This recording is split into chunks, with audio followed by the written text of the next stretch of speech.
Let's talk about true scale. Let's talk about what it means to actually achieve true scale in your business that's going to allow you to exit the business for 8 figures, for 9 figures down the road and get that kind of coveted exit that everybody wants. All right. Most people think that scale just means more money, and it doesn't. Okay. Scale is actually a rebalancing of the size of your business against the TAM, which is the total addressable market. Regular growth looks like this. Scale looks like this. It's the purple line. Regular growth is the normal traffic growth that everybody is getting. Okay, this is a 1.2, 1.25x growth that everybody else can get, in their business over a year-over-year basis, let's say.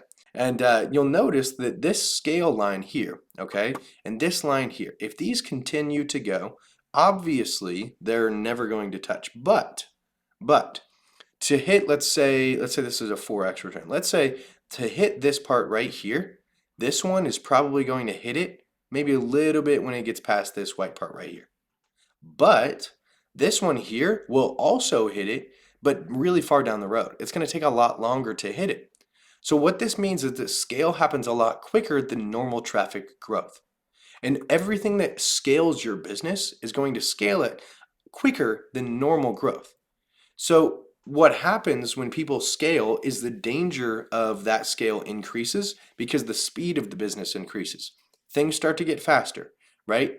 All of your processes start to get faster. Hiring starts to get faster. The more ad spend you spend gets faster. Everything starts to happen at a more accelerated rate. And sometimes it happens exponentially. And so when healthy scale is trying to what we're looking for, we need to avoid anything that risks long-term growth for extreme short-term growth. All right. So when your revenue breaks from that normal pace of growth into scale territory, you start to speed up like we saw. As speed increases, so does that danger. And the faster something is able to scale you, the more likely it is to harm your business in that long term. So most people thinking the scale just means more money is why people lose their hat when they try new things to make them more money quickly.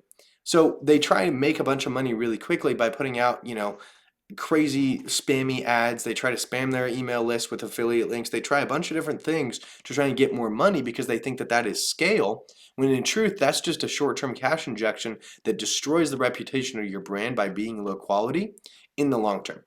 It destroys that long-term growth of your business and that long-term scale because it affects what's called future cash flow. And let's get into future cash flow.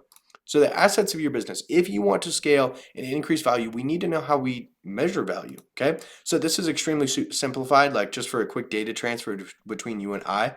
But the three things that people value, like when they're valuing a business, are the cash and assets, the current cash flows of the business, and then future cash flows. And I have an asterisk here because future cash flows are heavily discounted, but they're also, in my opinion, the most important.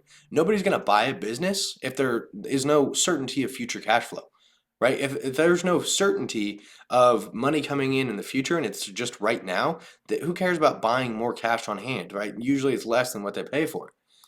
So future cash flow isn't just can I get new customers. Future cash flow actually comes from how many ways you can get new customers, the certainty level that you're going to have future cash flow. So anybody can hack that volume game. They can pay a bunch of money to generate a bunch of customers by, generating them at a loss, refunding them immediately, offering something free. It's super simple to get people on your email list.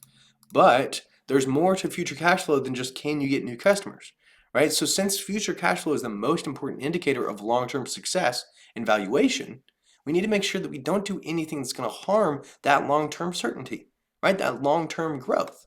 So the definition of unhealthy scale is anything that violates the long-term future of the business, that long-term future cash flow for short-term returns.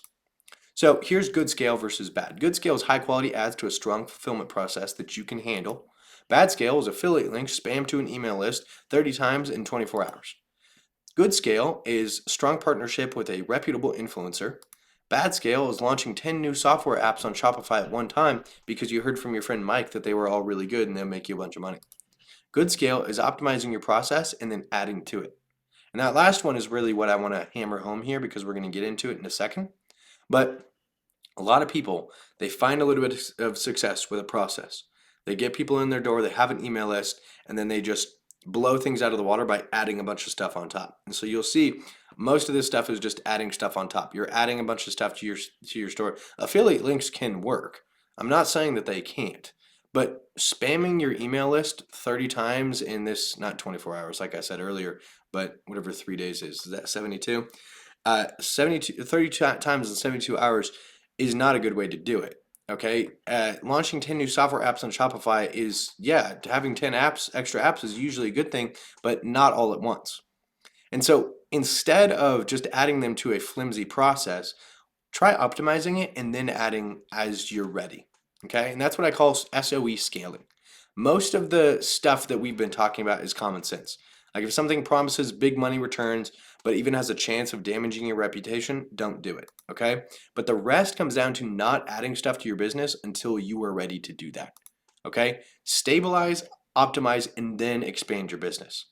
So, for example, let's say with your ads, instead of finding a little bit of success on Meta and then blowing up a bunch of different ad platforms and adding a ton of money to those and trying to get more sales from those platforms, stabilize Meta first, then optimize it to make sure you're getting the most returns from all of the ads that you're running on Meta, and then you can expand to new platforms. Same thing with your with your sales process. Sorry. Stabilize your sales process, make sure you can handle all of the orders that you're getting, optimize the sales process, add more follow-up, add more offers, and then you can expand and add more things on top of it. Cross sells, upsells, all that type of stuff, right? Another sales process with another product line, right? That's optimization and then expansion, right? You need to make sure that your business can handle the scale first and then you can expand it. Because if you don't do any of this and you just jump right to expand, you're going to damage that future cash flow that we've worked so hard to get. You're going to damage the goodwill that you put into your marketplace. But only do the expansion part when you're ready. All right? Stabilization and optimization can get you to a very high dollar amount every single year. Expansion happens when you want to hit that eight figure mark. All right? Hope that helped.